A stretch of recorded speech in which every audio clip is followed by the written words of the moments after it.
Good evening and a very warm welcome to this hour's English News Bulletin with radio and television Tonga news for tonight. Making headlines, fourth dose of booster shots now available for ages 12 and above on Pfizer vaccine. Prime Minister Hoakavame Liku arrived in Suva, Fiji this morning to take part in the Pacific Islands Forum 51st meeting.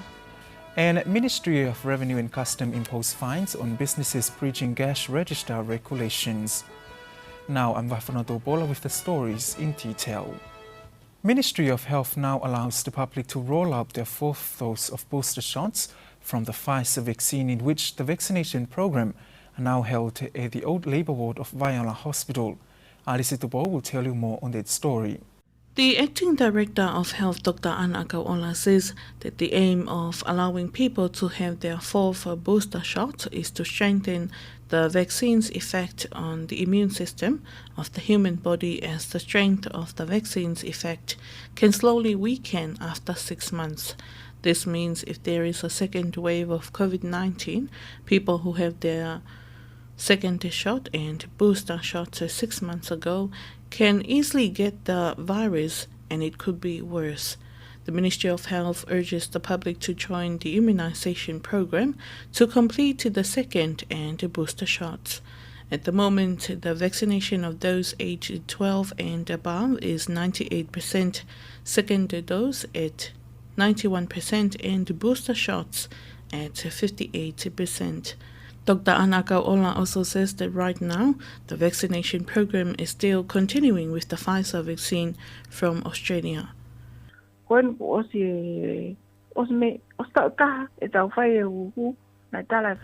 year has been completed in running the vaccination program, and it denies claims of severe side effects from the vaccination.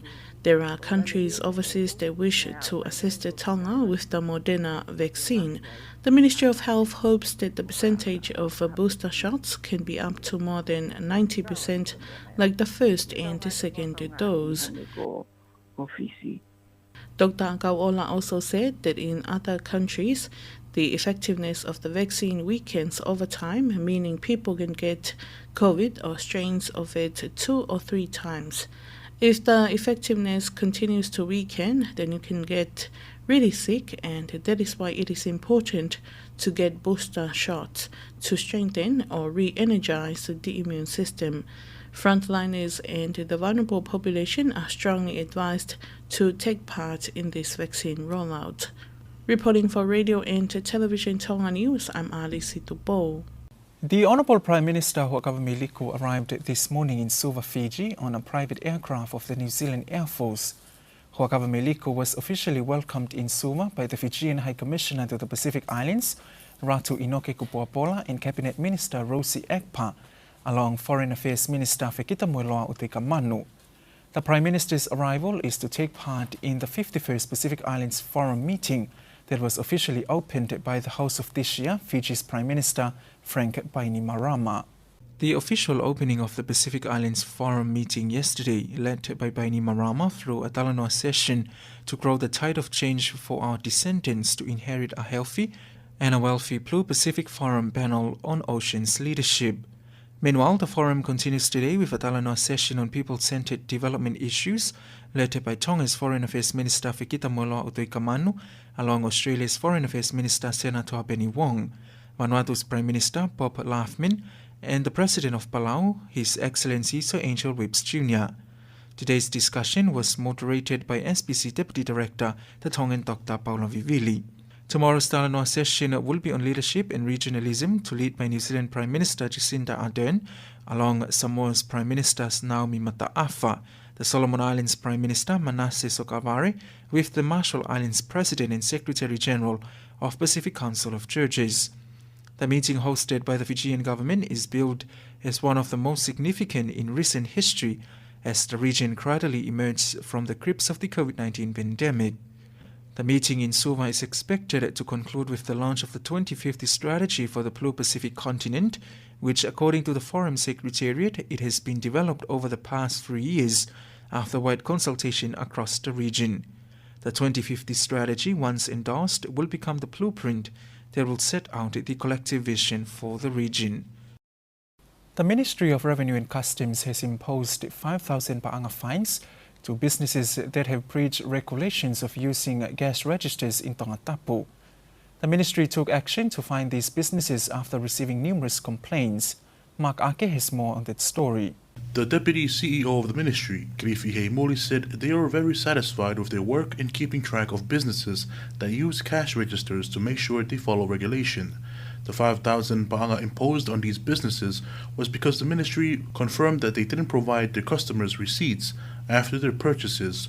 Not only that, but they didn't scan purchased goods using a cash register to enter the product's value and necessary information into a receipt.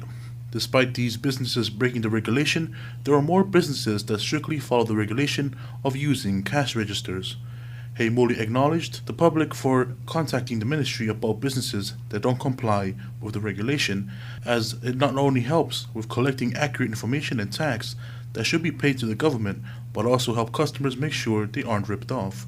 He says the ministry hopes that business owners and customers in Tonga get used to using cash registers. The ministry also urged the public to continue with the collaboration in implementing the use of cash registers.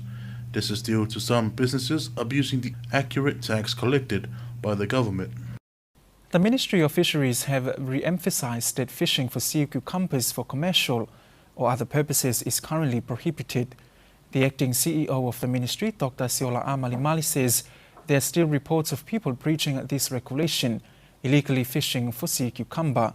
He says Ministry of Fisheries and the police are working together on this issue and reminds the public that if anyone gets caught fishing sea cucumber, they will be charged. We'll join Mark Ake again with more on that story. The ban of sea cucumber harvesting this year was due to the drop in the population of this living creature in our waters. In a previous interview with the CEO of the ministry, Dr. Tuikolongahau Halafihi, he said the ban will be imposed for 5 years or more to help sustain the sea species for future needs. Meanwhile, in Parliament last month, the people representative of Ha'apai 13 raised a concern about fishing for sea cucumbers as it will help the people of Ha'apai during this difficult time. The acting Minister of Fisheries, Samuel Vaipolu, in response said that the ministry will conduct a survey on the circumstances of the sea cucumber in our waters. But the acting CEO of the ministry, Dr. Malimali, says they are still working on preparing the survey. Sea cucumber is a good source of income for many families in Tonga. The fishing of mullet fish is also prohibited at this time. Tonga's Police Commissioner Shane McLennan welcomed the New Zealand High Commissioner, His Excellency Matthew Howell, to the Tonga Police headquarters at Longolongo last week, where he inspected the newly established kennel facility that houses the Tonga Police Detector Dogs. Alice Tupo tells you more. The kennel facility completed last year was funded under the Tonga Police Development Program, the trilateral partnership program between the governments of Tonga, Australia and New Zealand for the ongoing redevelopment and reform of the Tonga Police. Commissioner McLennan expressed gratitude on behalf of Tonga Police towards this much-needed assistance. The Detector Dogs, with a capability to detect illicit drugs, cash and firearms, are crucial to drugs and firearms investigations. They are a part of the Tonga Police team. Commissioner McLennan wishes to acknowledge the New Zealand Police and their Pacific Detector Dog program for the ongoing support in building Tonga Police capacity through provision of dogs and training of police handlers. Also present at the event were the acting Deputy Police Commissioner, Galisi Tohifolau, the National Crime and Investigations Team, and including members from the Detector Dog Unit. Reporting for Radio and Television Tonga News, I'm Alice Tupo. And the competent authority has announced the new prices for 15 kilograms of chicken leg quarters for Tongatapu. The new wholesale price for the Nuku'alofa district is 74 paanga and 34 seniti. The new retail price for 15 kilograms of chicken leg quarters is 83 paanga and 27 seniti, and it is 5 paanga and 57 seniti per kilo. The retail price for Western and Eastern districts is 85 paanga and 77 seniti, and it is 5 paanga and 75 seniti per kilo. In a statement from the competent authority, prices have increased as a result of rising product cost, import locations and freight cost. A carton of freight cost 10 paanga to 16 paanga, in which all chicken carton prices will increase as a result of the extra costs. The competent authority urges the public to ensure requests for a receipt and to keep them safe. That wraps up this evening's English news package, but before we part, here's one final look at today's top stories. 4 dose of booster shots now available for ages 12 and above on Pfizer vaccine. Prime Minister Ho'akavamei Liku arrived in Suva, Fiji this morning to take part in the 51st Pacific Islands Forum meeting. And the Ministry of Revenue and Customs imposed fines on businesses breaching gas register regulations. And that's it for tonight. Thank you for your company. Paula. Good evening.